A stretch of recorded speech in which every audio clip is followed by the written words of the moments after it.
Hey everyone, my name is Wedge. With new Modern comes new decks and the resurgence of old decks. In fact, the deck we're tackling today has been around for a long time in so many variations I can't count. Today we're talking about Mono White Hate Bears, a version of a strategy that most players hate to play against but love to play themselves. This is like the trolliest deck in the format. No one likes playing against Hate Bears. If you enjoy this video and want more videos like this, make sure to hit that like button. Helps out a lot. Mono White Hate Bears is a modern deck designed around a simple premise. I don't want you to do anything unfair because I'm not doing anything unfair, so I'm going to stop you from doing anything unfair, or at least make it as annoying as humanly possible. Welcome to Hate Bears. The deck runs 23 lands. 4 Ghost Quarter because the hate wouldn't be complete without land hate. 4 Tectonic Edge because again, Celestial Colonnade doesn't deserve to live. 1 Horizon Canopy for some late game card draw. 1 Cavern of Souls because control decks like to counter things and Hate Bears thinks that's unfair. 1 Eiganjo Castle because we're running a couple legendaries we really don't want to die. And 12 Plains because at the end of the day, we're the most dirtily mono-white aggro deck around. Fun times ahead. We'll begin at the bottom of our curve with Kytheon. Yep, little Gideon makes the cut. While we are running a bunch of cards that hate everything, they're still mostly cheap and we do want to take advantage of that. Kytheon provides some early pressure. We're a big fan of early pressure. Our other 1-drop is a pair of Dryad Militant. This begins the hate. Dryad Militant wrecks Snapcaster Mage strategies as well as Storm. Also pretty good at keeping Tarmogoyf down and delve cards out of Tassiger players' graveyards. It only affects instants and sorceries, but usually that's enough to be mildly annoying. We have a load of awesome 2-drops. 4 Leonin Arbiter are the backbone of the deck. The Arbiter makes fetch lands useless early game, prevents tutoring of any kind, and causes the blood pressure of any given opponent to rise oh so very high. Simply preventing fetch lands from being useful is usually enough to give you the edge game 1 since so many decks are playing greedy mana bases in Modern. Arbiter forces them to play fair. How unfun. Our other playset 2-drop is the Arbiter's partner in crime, Thalia, Guardian of Thraben. Easily the most famous card in the deck, not only does this 2-power first striker annoy players on the battlefield, it annoys them everywhere else too. Non-creature spells cost 1 more to cast, oh so brutal. Now you have to pay 3 to remand, 2 to Lightning Bolt, 2 to Path.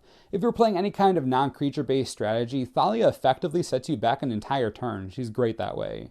Even against something like Lantern Control, you double the cost of half their spells. That's just funny. Go Thalia. Our last 2-drop is Serra Avenger. This may seem like a weird include because it doesn't really hate anything except the first 3 turns of the game, but there's a reason we're playing it. The reason, Aether Vial. We're going out of order, so I can include the Vial right now. Drop the Vial on turn 1, and you can have this Angel on the board turn 3 no problem. In addition, in case you didn't notice, most of your creatures are really tiny. Aether Vial gets around counter spells real good, and lets you effectively double your increase in board presence per turn as long as you have the creatures to play. Great card, why we're running a playset.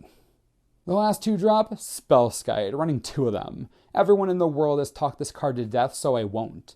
As long as you know that this is a brick wall against so many pieces of removal, it's criminal. Spellskite is the MVP in pretty much every deck it's in, so easy to include. Gotta protect our hate cards. 3-drop time, we have a ton of these. We'll begin with how Hate Bears does removal. Mangara of Corondor. Oh yeah, we're going really deep. An exiling removal spell in the form of a human wizard. We're running 2 Mangara because the card is beyond hilarious and actually presents a pretty effective removal ability. It isn't a spell when you try to remove something, so countering the effect isn't exactly a thing in the format. Exiling is good, Mangara exiles, that's all we really need to know. Moving on. Next up is Blade Splicer, 3 mana for a 1/1 and a 3/3 with first strike, no reason to say no to that. Blade Splicer is in every version of Hate Bears that I know, a great value card for sure. You know what goes great with a card that has a sweet enter the battlefield trigger on it? Eldrazi Displacer, yup. The big difference between mono white Hate Bears and other variants, Eldrazi Displacer is here. Bringing your Blade Splicers back with additional golems since early 2016, delicious. Also a nice way to stop attackers if you want to do that. It exiles any target creature, so just go nuts, exile whatever you want every turn. We do have 9 colorless sources of mana, so it won't be a huge issue. Displacer is fantastic, really makes infect players rethink ground swelling their Inkmoth Nexus, just saying. The last 3-drop in the deck is Flickerwisp, and we're running 4 of them because with Aether Vial, this card is unfairly good.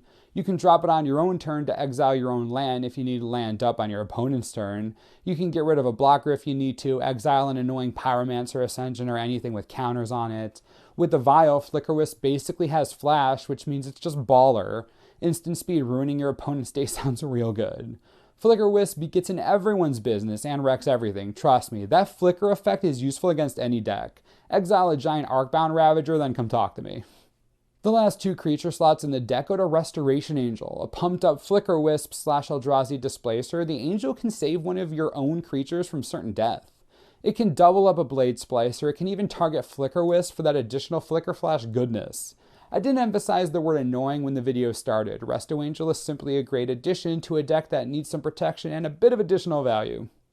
28 creatures in total. Yeah, Thalia would be pleased. Let's move on to the spells, only 9 of them. You already know 4, Aether Vial. One of the best cards in the deck for sure. It's why Serra Avenger is in the deck. It's why Flickerwisp is as good as it is. No brainer. Gotta put in the full playset. The 5 other spells in the deck are straight up removal. 4 Path to Exile and 1 Dismember. Now, Thalia really does hate non-creature spells, but sometimes you need to pass something. You just do. Best part, if you have a Leonin Arbiter on the field, Path to Exile becomes a 1 mana cost removal spell with no drawback. A lot of the time, they won't have the mana to pay for the trigger. That's just funny. Anyways, 4 Path will take care of whatever you need. You can also Flickerwisp your own white mana if you need to. Little things like that are great. Anyways, 1 Dismember is there because the card is broken. You're going to take a ton of damage from Phyrexian mana, but if you need to -5/-5 something, I think you'll be okay with that. Before we talk sideboard, Hate Bears is named Hate Bears because it's designed around 2 mana cost creatures that do really annoying things. That's your deck. Your deck is designed to be disruptive, annoying, and altogether bothersome. Seriously, no one will enjoy playing against you. While you do have all this stuff going on, you do need to win the game. Attacking is a good thing as soon as you can. Even using Flickerwisp to get rid of a blocker is oftentimes a good idea. Your goal is to be as disruptive as possible so your opponent is delayed while you hit them in the face. If you aren't attacking aggressively, eventually they'll get enough mana to ignore your Hate Bears. You don't want the game getting to that point. Be aggressive. Also, if given the option, drop Aether Vial on turn 1 instead of a 1-drop. I know some of you may disagree, but you really want that Vial online fast. Just trust me. Sideboard time. You already main deck so much hate against everything, so when you do sideboard, you can go a little deeper. Core Firewalker may be your best sideboard card, single-handedly beats mono red. Mirran Crusader brings Jondan Obzan to their knees, like seriously destroys them. Rest in Peace makes graveyard-based strategies embarrassed to even exist. Stony Silence forces affinity decks to rethink their lives. Leyline of Sanctity prevents any kind of direct damage and hand attack against you, so 8-rack. There are so many cards you can sideboard in with Hate Bears. Figure out your local meta, and you should be able to be the most annoying kid on the block. Who needs friends when you have Thalias? What I always say, woo. Hope you enjoyed our look at mono white Hate Bears for Modern. There is a green white Hate Bears deck, but I really like the mono white version, and it's a bit cheaper to build.